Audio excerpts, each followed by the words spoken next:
Hi, I'm Bob with Wolfe Ridge. Guys, right now I'm in the shipping department at Wolfe Ridge, and we have behind me a Fuelwood Kindlet 200 electric. We're getting ready to ship this thing. It's going to be leaving tomorrow, but before it leaves, I thought we got a good opportunity, run a few rounds through it, show you guys some kindling and some mini wood. The Kindlet 200 is offered in 3 power sources. It can be run off of a tractor PTO, a tractor hydraulic setup, or like the Wolfe Pack power pack, or single phase electric. And in this case today, we are running it off single phase electric. Side note, these wedges weren't here about a half hour ago, but Weld just got done with these, and these are gonna go out for zinc plating. Nick's gonna get those out of the way quick. I am in the shipping department, so things like that are to be expected. And over here, a bunch of vertical wedges getting ready for zinc plate as well. The Kindlet 200 can take a max of a 6-inch length. This is about 6.5 inches here, so 6-inch cut is perfect. You can run 5.5 inch. 5-inch is getting down there. You don't want to go too much smaller than that because they can have a tendency to want to twist and flip around in the split chamber as they're going in. But we have a bunch of these look like maple rounds here, and in this bin we have some more, but these are all a little too big diameter wise. So Nick's gonna split these things in half quick, and we can lay those flat on the belt. This run right here is probably only gonna take about a minute, so wanted to get a little bit more to put into the machine. This is just simply an on-off switch here. If the hood is open, it will stop everything, so right now we cannot turn it on. And over here there's also an e-stop. In case you are loading the machine on this end and something goes haywire, you can hit that e-stop. And then these rotate to pop back out. What also can happen here is you can see this apparatus has got a little bit of weight on it, and that holds things into the split chamber as they're getting split. If something does go sideways in the split chamber, it can push up on this. When it does that, it also pushes up on here, which is actually nice because when that happens, it stops. It engages the stop circuit, and you have to come over and manually restart it. But before you do that, you will end up taking out whatever caused the issue in here. Now, rounds like this really shouldn't cause much issue at all because they are all cut straight. And I would always recommend to run the straightest, highest quality stuff you can put into a machine like this to get the best quality output. And to start things off today, we're gonna run this thing making kindling, small splits. And I will open this hood the rest of the way to show you. In order to make the bigger mini firewood pieces, we will take this nut and back it further out this way. Additionally, we could remove a washer or two if needed. That'll give us a longer throw in between each cycle of the X-blade, and that will in turn give us longer travel on the belt, which will in turn give us a larger split size. For this video, I'm going to use a 15 by 15 bag that we got from Northern Woodsman, and this will actually slide directly over. I don't know if I can show really with the camera here, but this 15 by 15 bag slides directly onto the chute of the kindlet. So we're gonna make a few kindling bags to start things off here. Close the lid, hit the start button, and basically this is just gonna go back and forth and keep producing.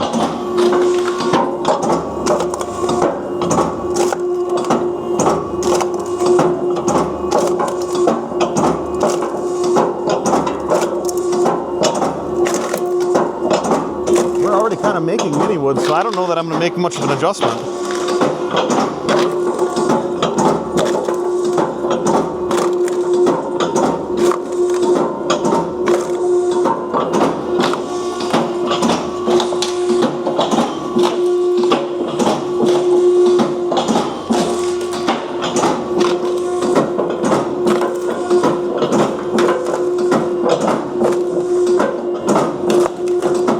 So I just stopped the machine to show you what it looks like in here, and this is 1 minute of runtime. So from here to here, down here. If you have all the chutes on, you can put your hand in here and there's no way that you can contact the wedge. So you can reach in a little bit here and you can pull this down towards your bag. I'm doing this with one hand on the camera. And every once in a while you want to open this up here and kind of push this stuff down out of the way. Keep this right here because that keeps a little bit of back pressure against your blade. And when you keep that little bit of back pressure against your blade, that keeps everything from wanting to go diagonal and sideways here. So I'm just going to kind of organize this a little bit, and then we're going to fire it back up. But these are the split sizes we're making. So we're in between kindling and mini wood, in my opinion, and I think that's where we're gonna leave it at that for now. Close the lid again.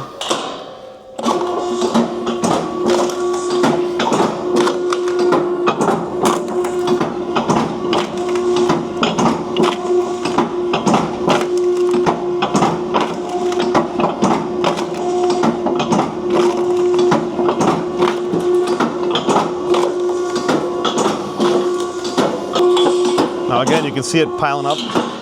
Again, you can see it piling up here. So we're getting to a point where everything is just starting to kind of raise up this way. So that's again where you'd want to kind of shove this stuff down. And again, we're only at about 2 minutes of runtime now on this machine. It's crazy how much wood you can make and how fast you can make it. Now this stuff is, like I said, I'm pretty sure that this is maple, and it's splitting very clean, very nice. If you have stuff that's more of a crooked grain, or you got knots in it and stuff like that, you can expect a lot more debris mixed in with it. But this is splitting really clean and really nicely. And I'm gonna have to get a few bags off of here now in order to kind of empty the chute and then keep going through the rest here. We've got some of those half rounds here split, and we put the flat side down against the belt. That gives really good traction as it's going into the split chamber. We're gonna bag this stuff up now. So I have found that you want to kind of shove this stuff into these bags as tight as it can go. Gives it a better presentation, and then kind of slide it off the end. And there's actually one other way I can do this too to try and make it look nicer. We could put the seam on that. So I'll do that on the next part here. I'll put the seam facing upwards. And like I said, these are 15 by 15 bags. They are a little tight, but they do work. So this is really good for, I feel like these could sell nicely next to bundled firewood at the same price as bundled firewood. So now when I'm going to put this stuff in here, I am going to organize it a little bit because I don't want to try to shove these in there kind of sideways. And I got a little knot piece, so just get rid of that.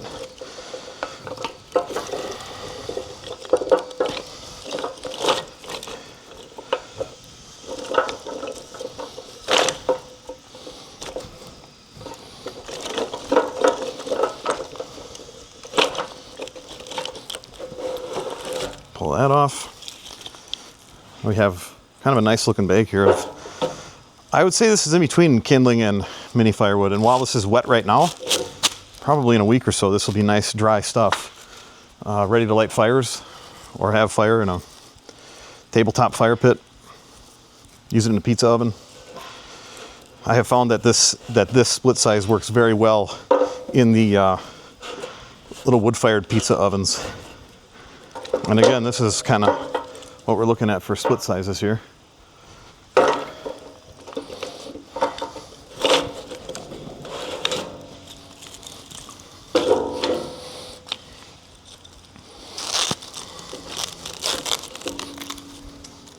So then I'm going to take all of the stuff that I have all the way up until this area. I'm going to slide that down, and I'm going to leave just a little bit of a gap here. So as the next stuff starts to split, it'll fill that gap in, and then I'll just keep sliding it. And yeah, we'll be done running this wood here in no time. Fire it back up.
guys, this thing is fast. And here's an example, some knotty stuff.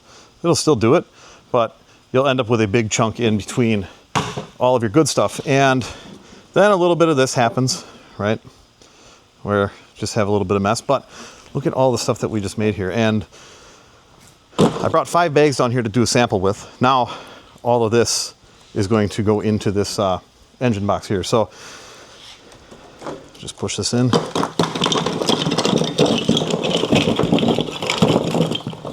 And a little bit more. Get all this out of there. Fire it back up.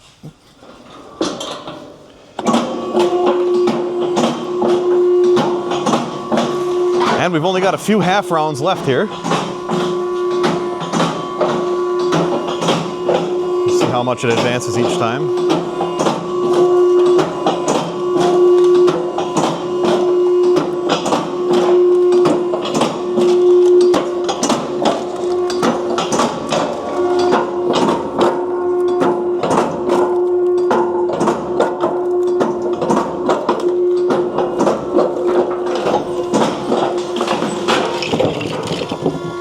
Okay, it just jammed up here now, so I'm gonna slam back on the override and open it and see what we got going on. Well, yes, something turned sideways.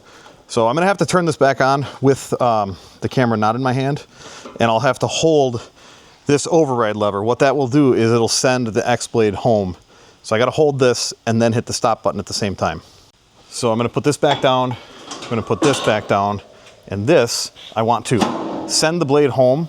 So I'm gonna start it up, and as soon as I hear the blade go home, I'm gonna open the hood. Now, you can see that I can get this out of here. And I don't know why this flipped upside down, but it did. So I'm going to try to put it back in its place here. It's probably gonna make a little bit of a mess because it already split this thing kind of like sideways. So try to push it down just a little bit here, and then I'm gonna butt all these up against that so that there's good tension there again, and we'll start it back up. It's nice to have this manual override though. We can go either way with it. If we need to manually move the knife forward or back, we can do that right here.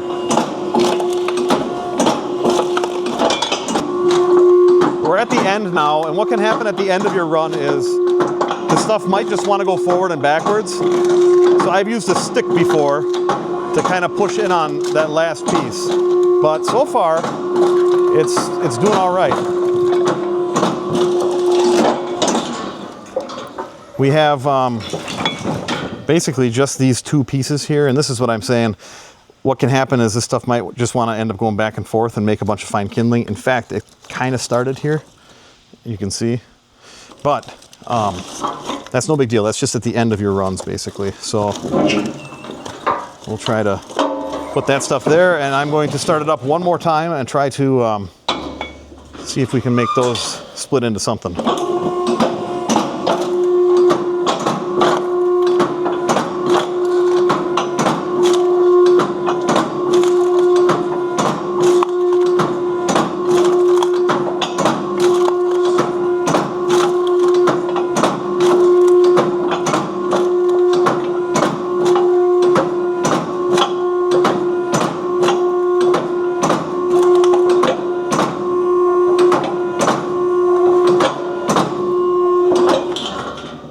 Actually, those last ones did really good here. We got the half rounds. Yeah. Round, it doesn't like it at the end, but a half round would. Yeah, the half round has a little extra traction on this belt. So that's it. We're done running this. I don't know. We filled up those 5 little bags and then this whole Honda engine box. Oh, it's 2 8-foot logs. Okay, so Nick just told me that this was 2 8-foot long logs, basically. And, you know, my idea is to sell those bags for $5 a piece. So I feel like there's probably 6 bags in here, maybe even more than that.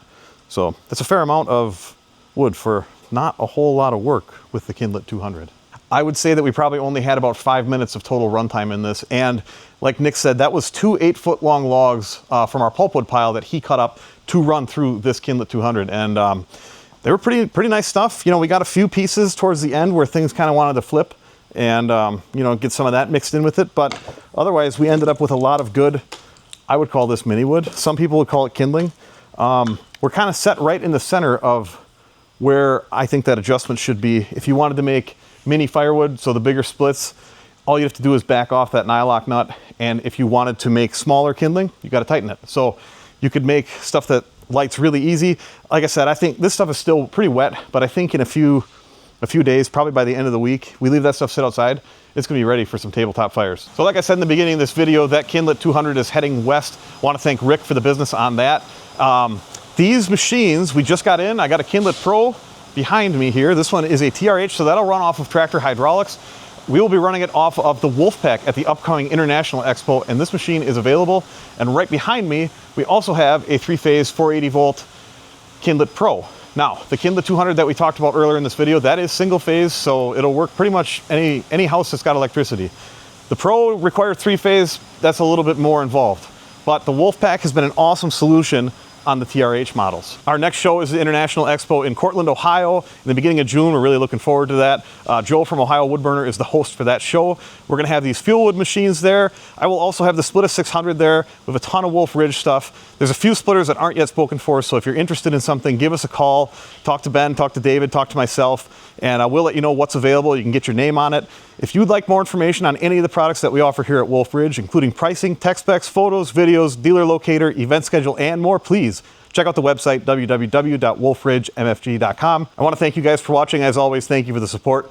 Make sure you subscribe so you don't miss out on what's next at Wolfe Ridge.